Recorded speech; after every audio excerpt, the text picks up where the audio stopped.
Bookworms.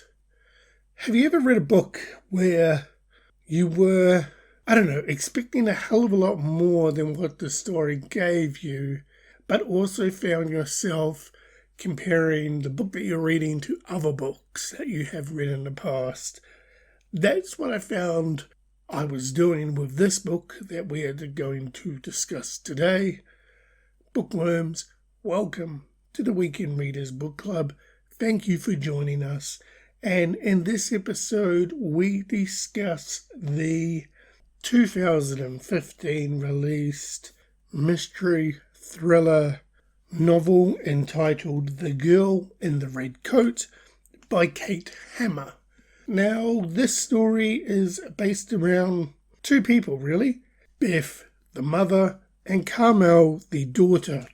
The daughter is 8 years old. On a trip out, the daughter gets separated from the mother, Beth, and somebody abducts her.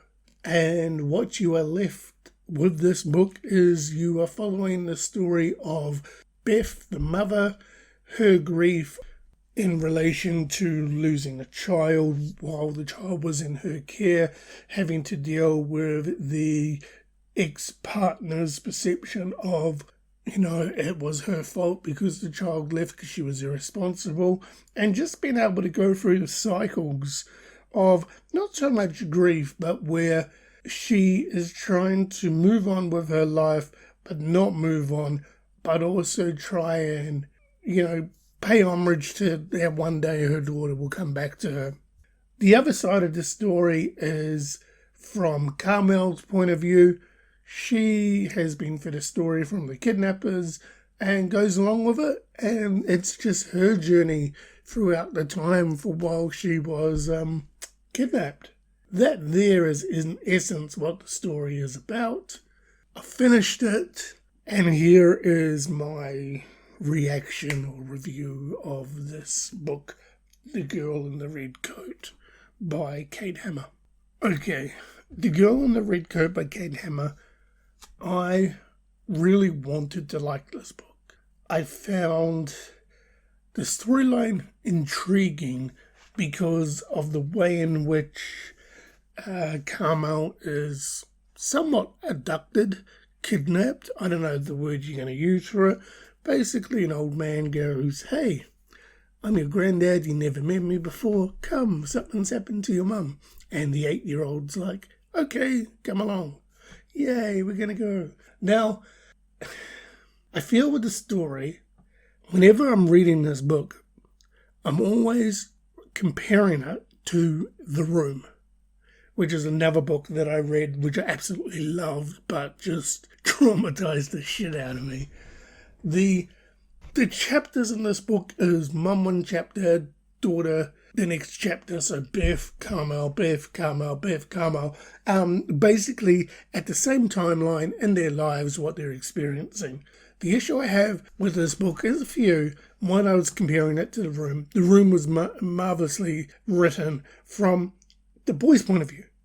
So, in essence, the way in which Carmel came across, I was expecting that type of, not so much imagery, but just that much thought and just structure to the story, like how you got in The Room.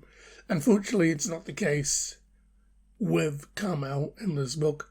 Beth's character, on the other hand, I'm like, didn't like Beth's character one little bit.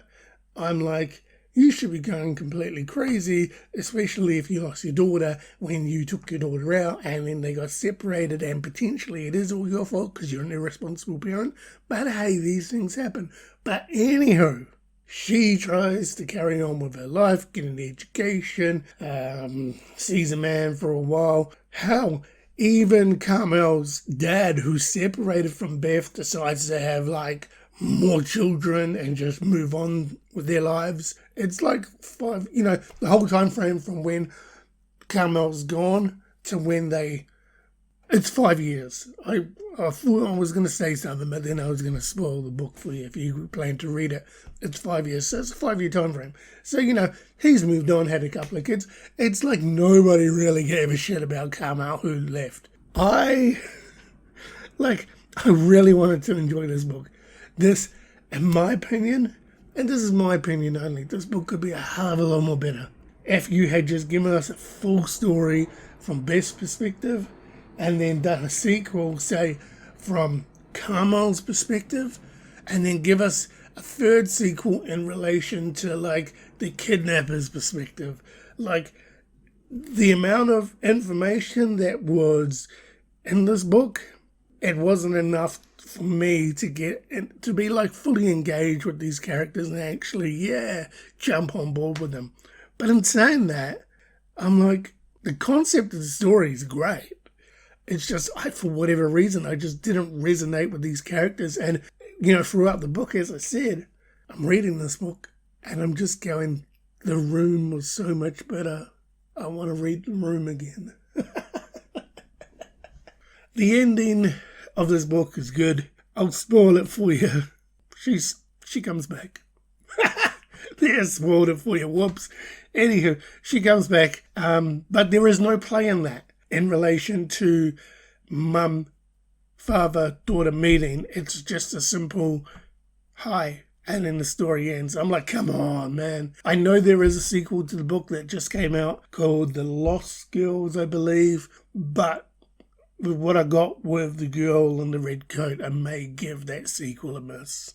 Now, with that being said, the question is, will The Girl in the Red Coat by Kate Hammer be going onto my bookshelf? Unfortunately, the answer is no. I am grateful that I read this book. I may look for another Kate Hammer book to read, but that not part of the Girl in the Red Coat series. Just see if it's her writing or just a story that I didn't like. However, the Girl in the Red Coat didn't do it for me. I felt it was lackluster. I just wanted more in-depth, more understanding of what the mum's going through, what the daughter's going through, just more of everything, but I got just a lot less. So Now with that being said, as one book closes, another book has to open, and it is now time to find out what the next read for the Weekend Readers Book Club is. And Bookworms, we can confirm that the next read is The Deceit by Sarah Foster. I picked this book up at the library.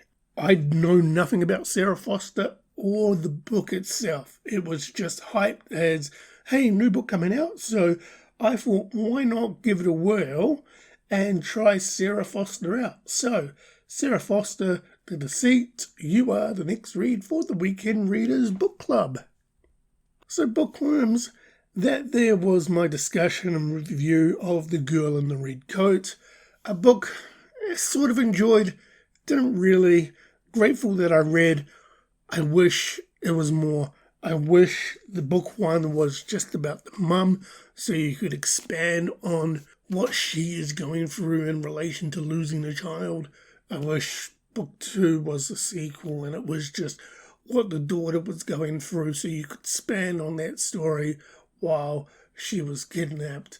Unfortunately, that's not the case. It all got jam-packed into a 370-page book. So, that's The Girl in the Red Coat book. Okay, read it, but move on to the next one. As always, you can feel free to follow us. We are on Instagram and Goodreads under Weekend Readers Book Club. In addition, you'll find our podcast available on YouTube and your podcast providers via The Weekend Readers. Until next time, thank you again for joining us. And Bookworms, happy reading.